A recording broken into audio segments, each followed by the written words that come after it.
নমস্কার বন্ধুরা, welcome to Dishari edu care. আমি অমিত ব্যানার্জি। যে সকল স্টুডেন্ট এনআইএস এর মাধ্যমে অন ডিমান্ড পরীক্ষায় বসবে বা বসতে চলেছো, তাদের ভেতরে অনেক স্টুডেন্ট আছো টিওসি করেছো, মানে ট্রান্সফার অফ ক্রেডিট করেছো।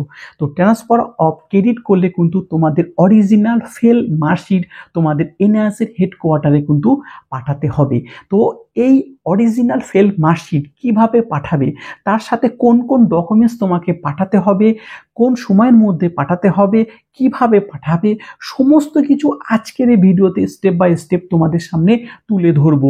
তাই বলবো ভিডিওটি শেষ পর্যন্ত দেখার জন্যে, স্পেশালি তাদের জন্যে যারা এনআইএসে অলরেডি টিওসি করেছো, এখনো পর্যন্ত তারা মার্কশিট তারা পাঠাতে পারোনি, কোন অ্যাড্রেসে পাঠাবে তারা নিজেরাই জানো না। তো তাদের জন্য কিন্তু ভেরি এটা ইম্পর্টেন্ট ভিডিও হতে চলেছে।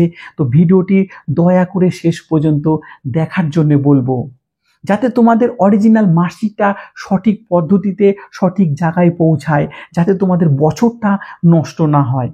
তাই বলবো ভিডিওটি শেষ পর্যন্ত দেখার জন্য। চলো তাহলে ভিডিওটি শুরু করি। সর্বপ্রথম তোমাদেরকে বলবো, স্যার এই টিওসিটা হয় কি? টিওসির ফুল ফর্ম হচ্ছে ট্রান্সফার অফ ক্রেডিট, আগেই তোমাদের বলেছি। আর তোমাদের এই যে টিওসিটা হয় কি? টিওসিটা হয় হচ্ছে, মনে করো তোমরা যে কোনো বোর্ড থেকে হোক, সেটা West Bengal board, CBSE board, ICSE board, NIS board বাদে যে কোনো বোর্ড থেকে তোমরা টোটাল 5টা সাবজেক্ট ছিল কি 6টা সাবজেক্ট ছিল, তার ভিতরে তোমরা 2টো সাবজেক্টে ফেল করেছো, 3টে সাবজেক্টে পাস করেছো, অথবা 4টে সাবজেক্টে তোমরা পাস করেছো, 2টো সাবজেক্টে তোমরা ফেল করেছো। যেই 2টো সাবজেক্টের ভেতরে সব থেকে বেশি নাম্বার পেয়েছো, সেই 2টো সাবজেক্ট কিন্তু তোমরা টিওসি করতে পারবে, মানে ট্রান্সফার অফ ক্রেডিট করতে পারবে। ওই 2টো সাবজেক্টে, যেই 2টো সাবজেক্টে তোমরা ম্যাক্সিমাম নাম্বার পেয়েছো, সেই 2টো সাবজেক্টের নাম্বার তোমাদের টিওসি হয়ে যাবে, মানে ট্রান্সফার অফ ক্রেডিট এনআইএস এর যে মার্কশিট যে পাবে তাতে অ্যাড হয়ে যাবে। এই 2টো সাবজেক্টে কোনো পরীক্ষায় বসা লাগবে না। এনআইএস অন ডিমান্ডে মিনিমাম আমাদেরকে 3টে সাবজেক্ট পরীক্ষায় বসতেই হবে। তাহলে আমরা জানলাম টিওসিটা হয় কি।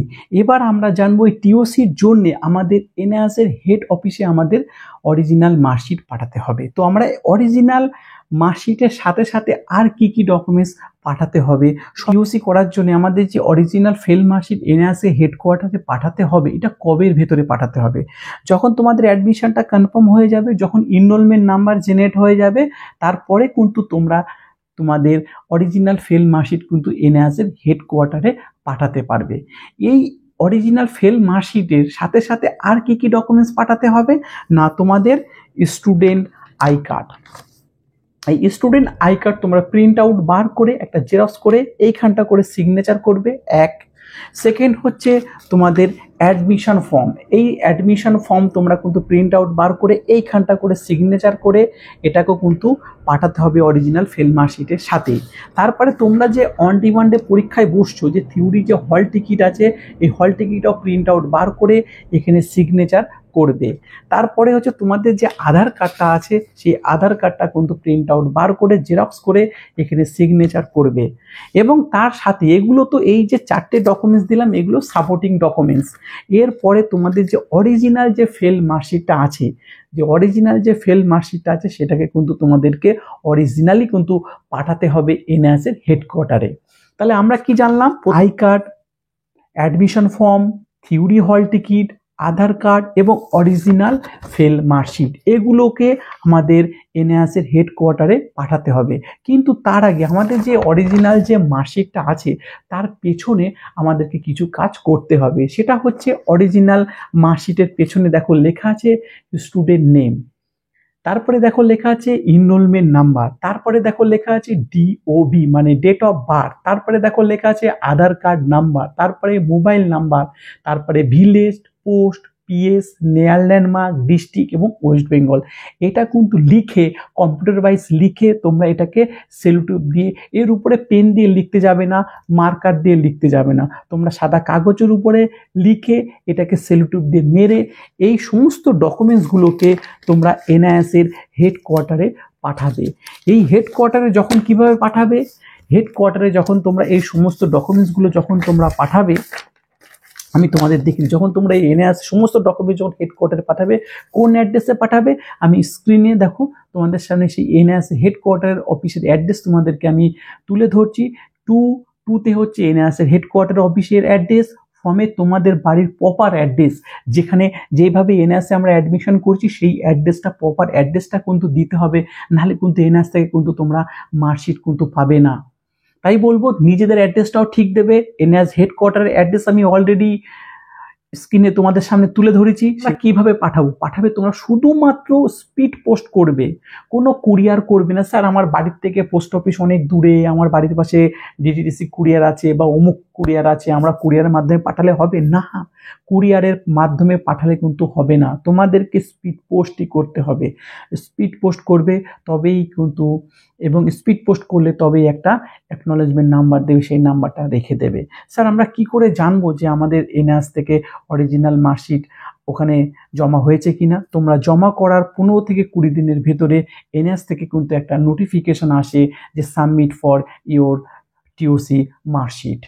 এইভাবে কিন্তু তোমাদের এনএস থেকে নোটিফিকেশন আসে তোমাদের ড্যাশবোর্ডে, যে এনএস থেকে যে তোমরা যে মার্কশিটটা পাঠিয়েছো সেটা জমা হয়েছে কিনা তোমরা সেইভাবে কিন্তু দেখতে পারবে। তোমাদের ড্যাশবোর্ডে কিন্তু অলরেডি নোটিফিকেশন চলে আসবে। আজকের এই ভিডিওতে তুলে ধরলাম যে সকল স্টুডেন্ট ট্রান্সফার অফ ক্রেডিট করেছো তাদেরকে বললাম যে অরিজিনাল ফেল মার্কশিটের সাথে সাথে তোমাদের student I card, admission form, হল টিকিট, আধার কার্ড, অরিজিনাল ফেল মার্কশিট এবং অরিজিনাল ফেল মার্কশিটের পেছনে কি কি লিখতে হবে, এবং তোমরা এনএস হেডকোয়ার্টারের অফিসের অ্যাড্রেস তোমাদের স্ক্রিনের সামনে আমি তুলে ধরেছি।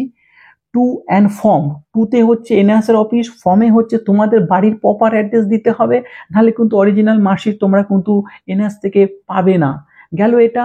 এবং কিভাবে পাঠাবে না, স্পিড পোস্টের মাধ্যমে পাঠাবে। তোমরা যে অরিজিনাল মার্কশিট এনএস হেডকোয়ার্টারে পাঠিয়েছো সেটা তোমরা কিভাবে জানবে?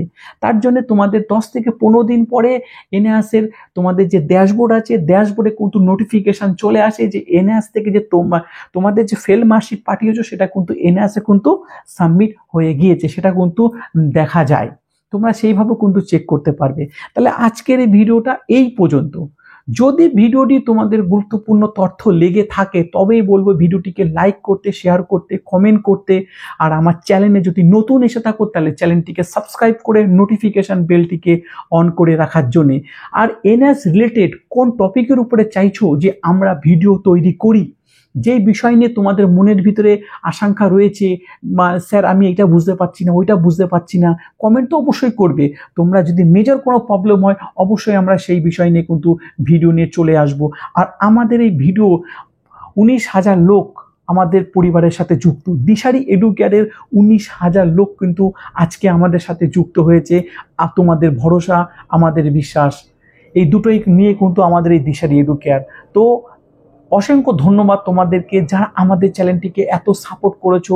19,000 লোক, এডুকেশন সেক্টর, এটা কোনো এন্টারটেনমেন্ট চ্যানেল নয় যে রাতারাতি 1 লাখ 2 লাখ সাবস্ক্রাইবার হয়ে যাবে। এটা একটা এডুকেশন চ্যানেল যেখানে তোমরা আমাদেরকে প্রচুর ভালোবাসা দিয়েছো। তোমাদের ভালোবাসার জন্য অলরেডি 19,000 সাবস্ক্রাইবার আমাদের যুক্ত হয়েছে এবং তোমরা আমাদের সাথে যুক্ত হয়েছো। আমরা তোমাদেরকে অসংখ্য ধন্যবাদ জানাই। চলো আজকের এই ভিডিওটি এই পর্যন্ত। যদি ভিডিওটিকে আবার বলবো ভালো লাগে তাহলে অবশ্যই লাইক করতে, শেয়ার করতে, কমেন্ট করতে, আর আমার চ্যানেলে যদি নতুন এসে থাকো অবশ্যই চ্যানেলটিকে সাবস্ক্রাইব করে নোটিফিকেশন বেলটিকে অন করে রাখার জন্য। চলো সবাই ভালো থাকবে, সুস্থ থাকবে। নমস্কার।